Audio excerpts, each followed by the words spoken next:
You want to move your cursor. Like all information you can perceive or imagine, the intent to move a computer cursor is represented in your brain. Your brain is composed of nearly 100 billion cells called neurons. Neurons come in many complex shapes, but generally they have a dendritic arbor, a cell body called a soma, and an axon. The neurons of your brain connect to form a large network through axon-dendrite junctions called synapses.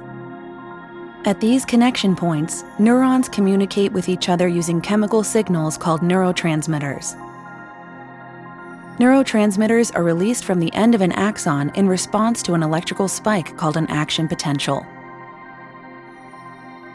When a cell receives enough of the right kind of neurotransmitter input, a chain reaction is triggered that causes an action potential to fire, and the neuron to in turn relay messages to its own downstream synapses. Action potentials produce an electric field that spreads from the neuron and can be detected by placing electrodes nearby, allowing recording of the information represented by a neuron. Information about everything from movement to vision, to hearing, to hunger, to dreaming during sleep, everything you can experience can be found by recording these electrical signals in different areas of the brain.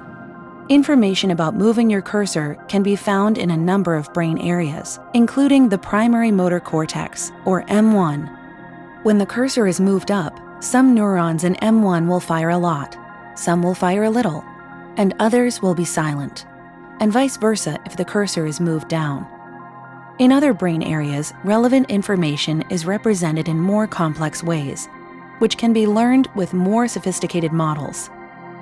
Through these relationships, we can begin to decode the communication signals in the brain.